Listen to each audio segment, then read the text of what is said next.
recent winner and a potential back-to-back champ, advancing to the finals with last night's win over the Heat. So who's got the edge to put on another ring this year? Cold Pizza contributors Derek Harper and Jalen Rose are with us to break things down. Jalen, let's start in the front court. Who has the edge? Well, when you talk front court, you have to go with Tim Duncan and San Antonio Spurs. He's rested. He's poised to try to win another championship.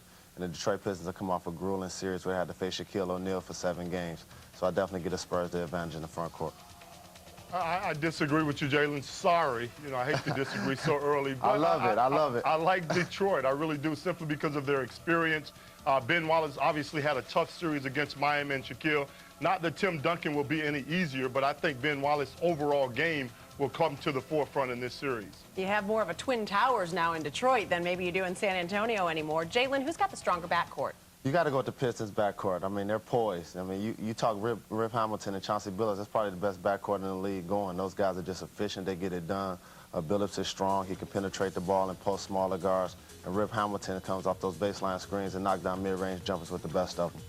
I totally agree. Their backcourt is a little bit better. They're definitely poised, Jalen, like you mentioned. But I think the big key for the Detroit backcourt is that they have experience. After making that run last year, I think that's going to be the key for them. And they're a lot better, I think, defensively. Jalen, who has the advantage coming off the bench? When you talk coming off the bench, I think that's kind of a toss-up. The Spurs have Robert Horry coming off the bench with his championship experience and his pedigree.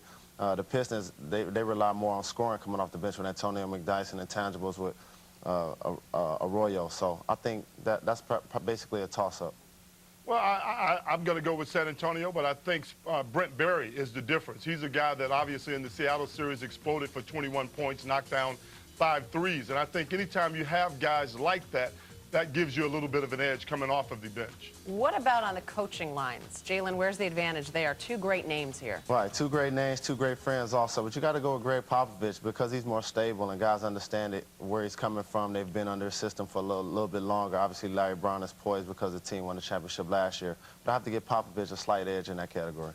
I also go with Popovich for a different reason. I think he's a very selfless basketball coach. I think him loosening up the range on Tony Parker and Manu Ginobili, allowing those guys to sort of prosper as basketball players and do what they do as players, really shows you what he is as a coach. Intangibles, Jalen, who has the most on their side? Intangibles, I'm going to go with the Pistons because they had that championship pedigree. Like I said, they won it last year. And I think they're a tough team. They find ways to win on the road in Game 7s. They find ways to get over tough hurdles. And when you talk intangibles, Detroit Pistons have to come to mind. They don't have the best individual player in either series, right, whether it's Miami or San Antonio, but they just find a way to get it done. Well, San Antonio definitely has the best player in this series, and Tim Duncan, but I like their intangibles as well. And the thing that I like is that, you know, you look at Bruce Bowen, you look at guys like Ginobili, these guys are constantly on the floor for loose balls. You bring in a guy like Robert Horry who can beat you with a lot of different things that he does as a player. So I'm going to go more with San Antonio with intangibles, and I think San Antonio will win this series as well. Well, we'll take a look now at what you guys picked and how you broke it down. And, Jalen, who do you think is going to win?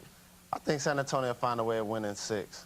Detroit Pistons, like I said, had a grueling series against Miami. San Antonio's poised, they're well rested, and I think they'll find a way with the home court to give them the advantage and take them over the top. Derek, you want to back up your Spurs a little bit more? I'll back them up by saying they'll win in 7 games, Dana. And the reason is that the San Antonio Spurs can score. I don't think Detroit is efficient enough on the offensive end consistently to beat the San Antonio Spurs. I think they showed in the Phoenix series that they're very capable of scoring a lot of points. Guys, thanks so much. I think it was last year people were counting against the Pistons even in the finals as well, and they went on to win Game 1 of the NBA Finals Thursday in San Antonio. Coverage begins 8:30 Eastern on ABC. 1st and 10 time now. 3rd down, Jay, Woody, and Skip.